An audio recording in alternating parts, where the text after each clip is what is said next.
Sit comfortably and place your feet flat on the floor, your hands resting in your lap, with your palms open and up as if ready to receive.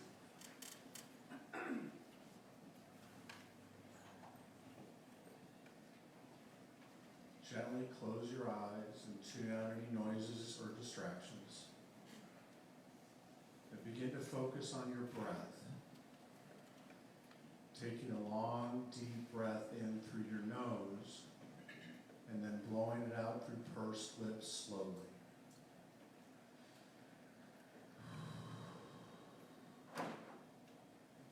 Feel the tensions of the day and the week begin to melt away.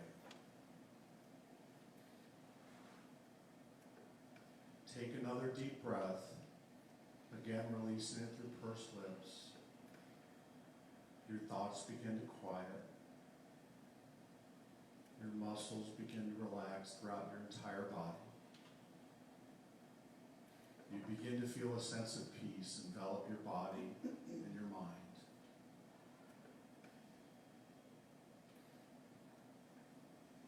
As this peace begins to permeate your body, you see that you're in a room facing a winding staircase that leads downward.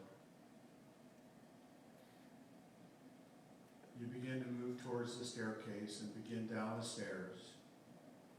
You find that as you descend each step, you become more at peace with yourself and the universe.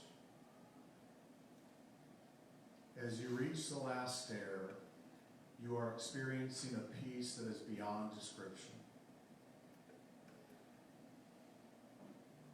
You find yourself looking out over a scene of nature that you find beautiful and relaxing.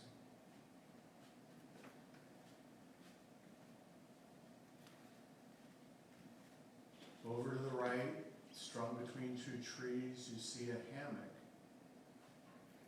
You walk over and recline into the hammock that's hanging there. As you lay enjoying this inspiring scene of nature, you truly understand that each new dawn welcomes a new day with new opportunities.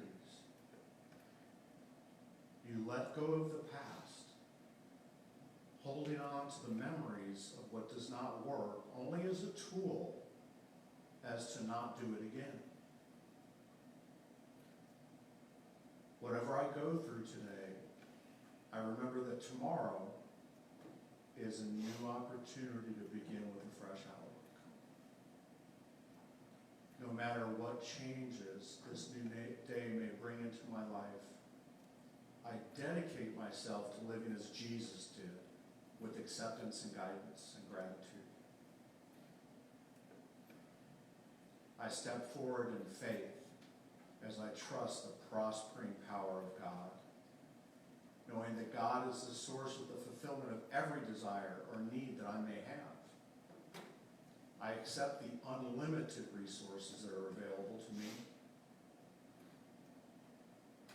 My prosperity appears to me in many different forms, but all that enriches my life begins with God.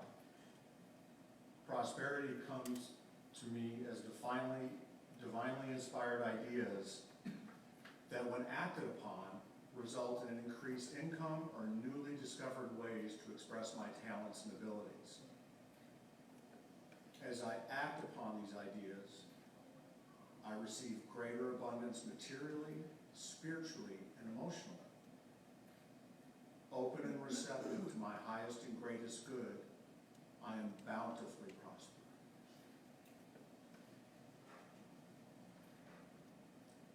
I know that by going within, into the silence, that I can better listen to that still, quiet voice.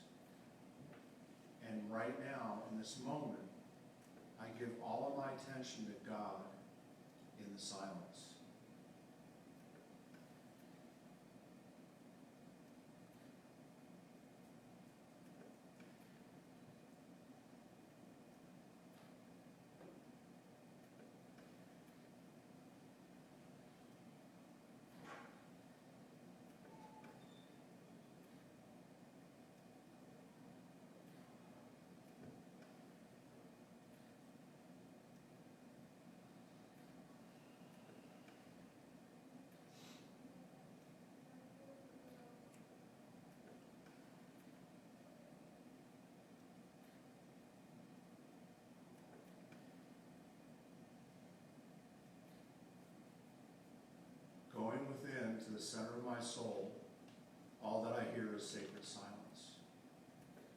then the still quiet voice reminds me that I am loved and cherished. A perfect expression of God at this moment. I've really enjoyed relaxing in the hammock in this beautiful place that I've created. I'm going to climb the stairs and return to the physical reality, but as I turn from enjoying one last glance at the beauty of nature and start towards the stairs, I see a small figure standing at the bottom of the staircase. Straining to see who it is, I realize that it is me, but much younger, that little child that resides in all of us. You're happy to be greeted by that part of yourself, and you embrace. Your small child hands you a gift, beautifully wrapped, with a card saying what lies inside is a gift of love and exactly what you need to take you through your week in the physical reality. And as you open the gift, you are surprised and pleased with what you have found inside. Thanking your little child, you begin the journey back up the stairs to the physical reality. And as you proceed up the stairs, you begin to return to the physical. You feel your breath. You begin to sense the room again around you. You quietly to yourself say, I feel energized and refreshed after such an enjoyable journey. And I carry that with me throughout the week. And as you begin to return to the physical, you open your eyes, welcoming back this physical reality.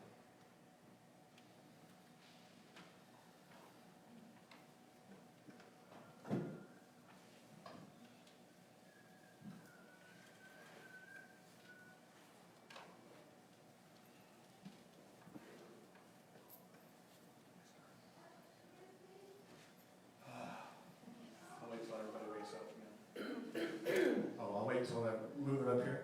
I'm not used to a handheld mic. That's a little challenging for me. Okay. Everybody back with us now? Hi, my name is John Moore. I gave you an introduction a few minutes ago.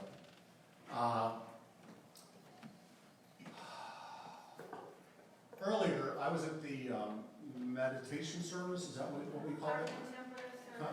Contemplative. That's a hard word for me to say. Contemplative. Quiet service. This is another word. That's another word that's hard for me to say. Joe Vitale, Zero Limits. Open. Yeah. I speak Brooklyn. I don't speak Hawaiian. Okay. I was born in Brooklyn, raised in St. Louis, spent 30 years in Clearwater Beach, and I spent the past 14 in Knoxville, Tennessee. I am shocked that I'm that old. Okay. Anybody else still feel like they're 16? Okay. Yeah. I just, I look in the mirror, I'm like, who the heck is that? Okay. I've aged a lot in the past year. And then, anyway, at the contemplative, I said it, that service, Reverend Margaret shared from David and Margaret's book, Dare to Dream, a quote from the Hopi Nation elders, I believe it was. And where did it go? Down at the bottom. The time of lone wolf was over. Gather yourself. Banish the word struggle from your attitude and your vocabulary.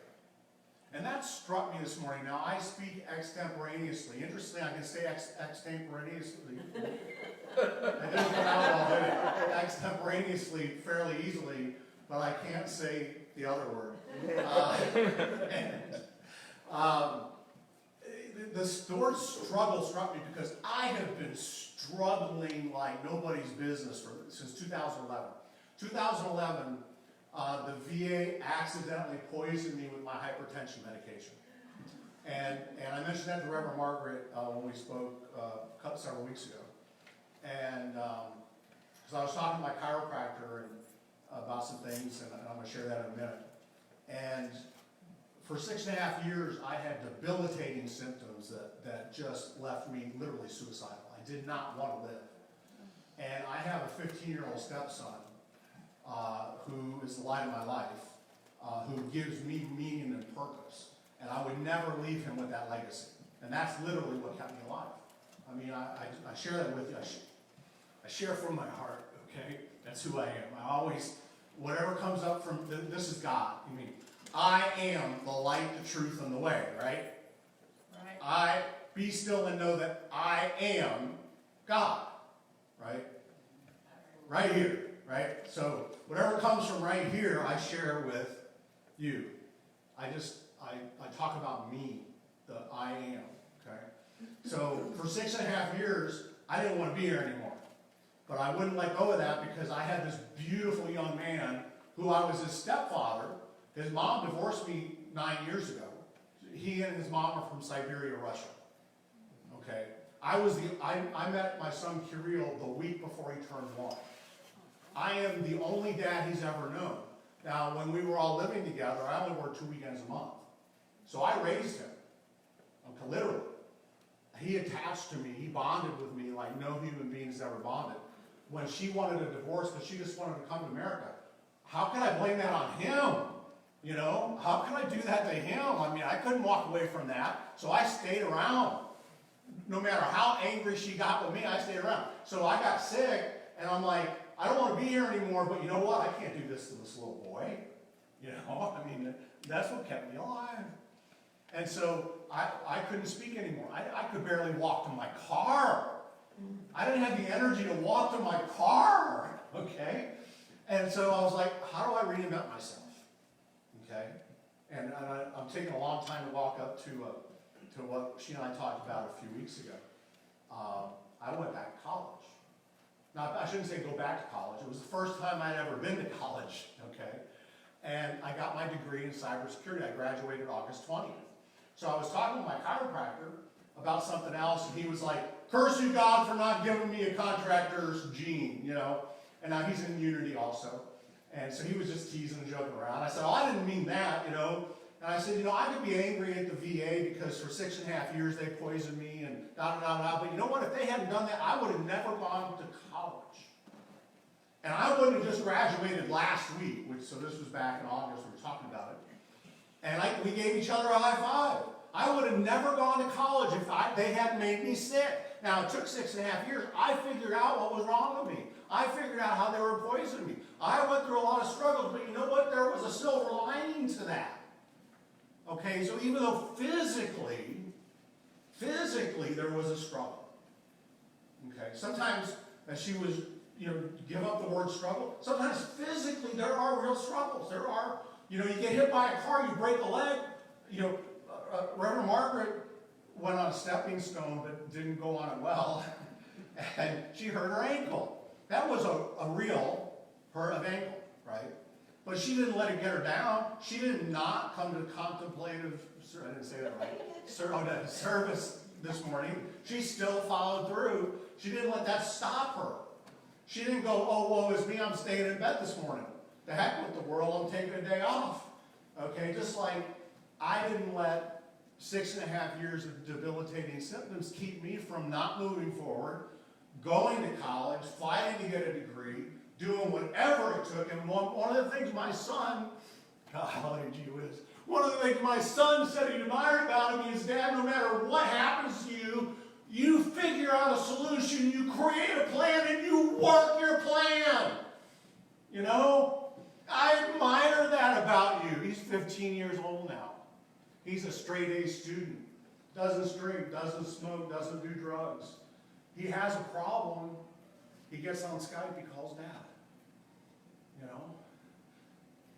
Thank you, God. You know? Thank you, God. He's in Navy Junior ROTC. You know? He wants to be a Navy SEAL. You know? He wants to do what most Americans don't want to do. He wants to protect this country from enemies, foreign and domestic. He's from Russia. You know? Golly gee whiz. You know?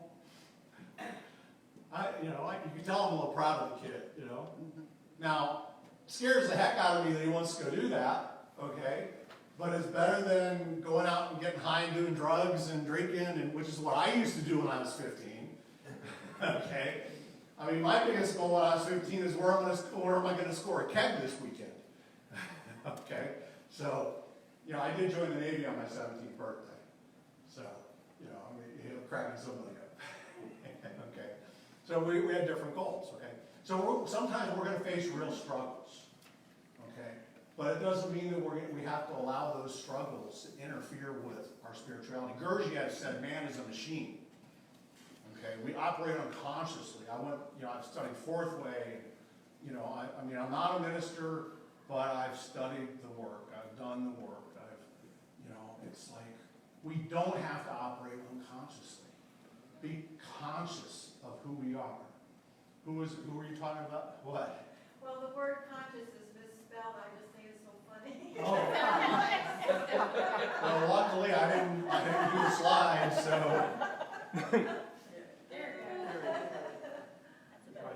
That's correct there. Okay, so we got. See how easy it was to fix. You know, hey, stuff happens. You knew what it meant.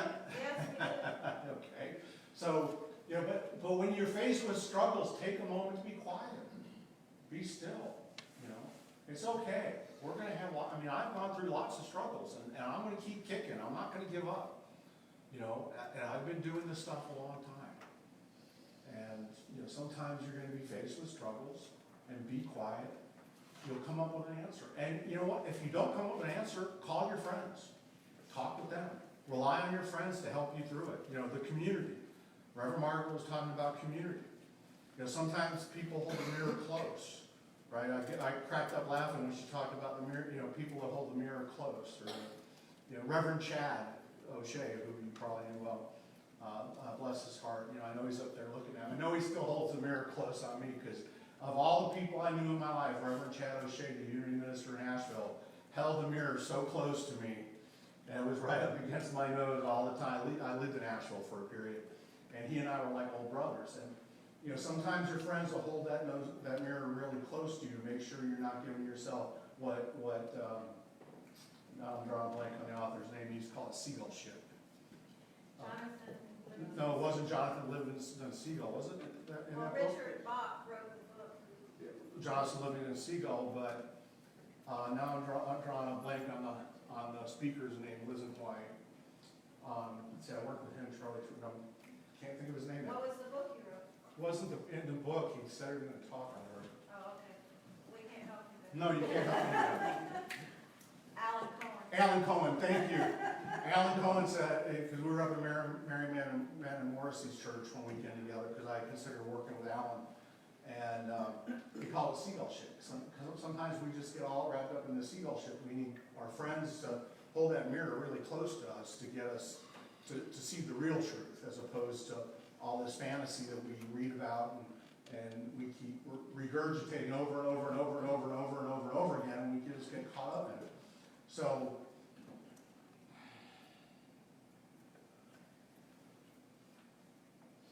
no matter what that struggle may be, we need to be clear on the dream that we're trying to get to. And I think that was in part what Margaret was trying to talk about this morning. And I think that's mostly what I talk about here now, and what I was pursuing with my degree and into my future, and then even after all of that, I keep getting struggles piled on, and I'm still ill. You know, no matter what. Pardon me? That's life. Yeah, exactly. It's life. You know, now the VA says I have an autoimmune disorder. You know, kicking the head. Oh well, that's not going to stop me. I'll keep fighting, and there's a strong chance I'll end up in a wheelchair. Pardon me? We're going to hold another vision with you. Okay. But it's okay. I mean, it's like, okay, so I'll do this from a wheelchair. Right? I mean, what's the worst that can happen, right? You can heal. Well, yeah, but I mean, that's what I'm going to work on. That's my vision. That's my goal. But what's the worst that could happen, right? And none of us are getting out of here live last time I checked. So it's okay, right?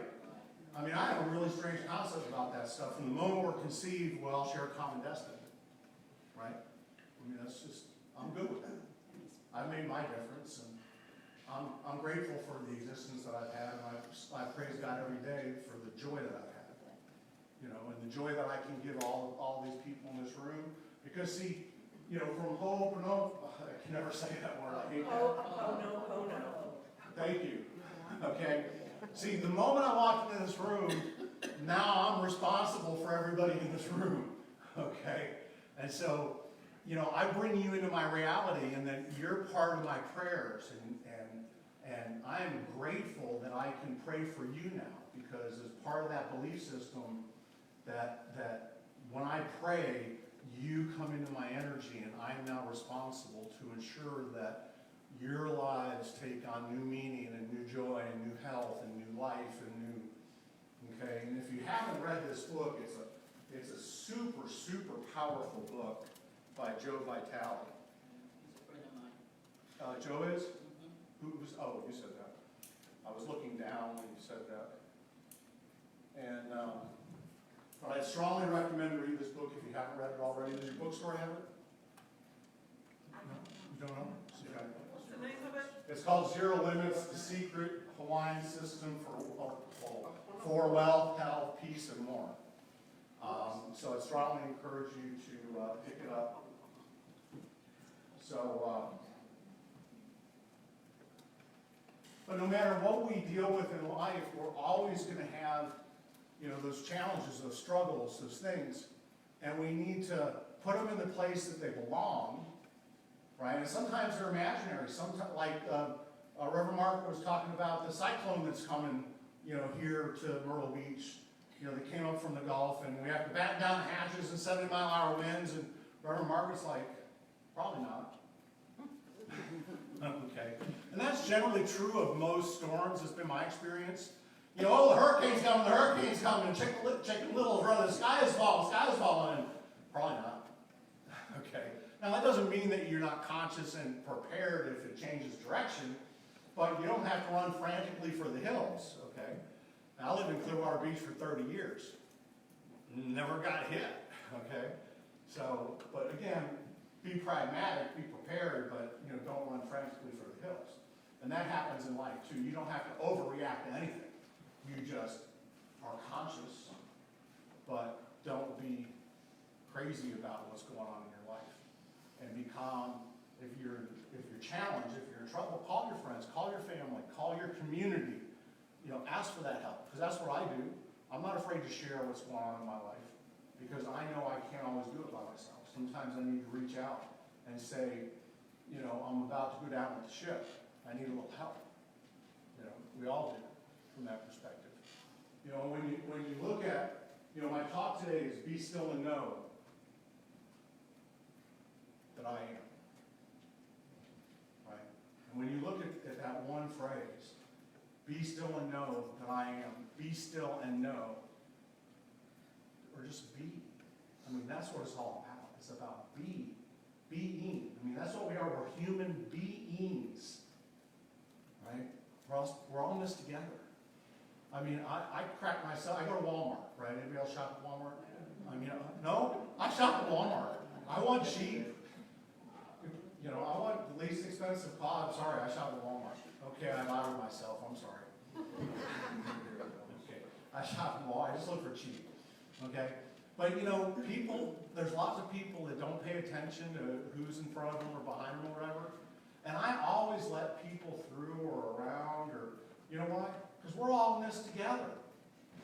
You know, we're all on this planet together. You know, we're all for one and one for all. It's the Three Musketeers, right? It's not just about me. It's about us. And that's the way when I drive, I let people in front of me. I slow down to let people merge. You know, all those, because we're all in this together. It's not just about me. You know, and I hope that when I'm trying to merge, that the knucklehead that's trying to cut me off will slow down and let me in. Okay. Rarely does that actually happen, but I pray that it does. So just remember that those struggles are often made up in our own minds. Just made up in our own minds. And if you're not sure, call one of your friends and have them hold that mirror really close. Okay? So, thank you very much for letting me be here today, namaste.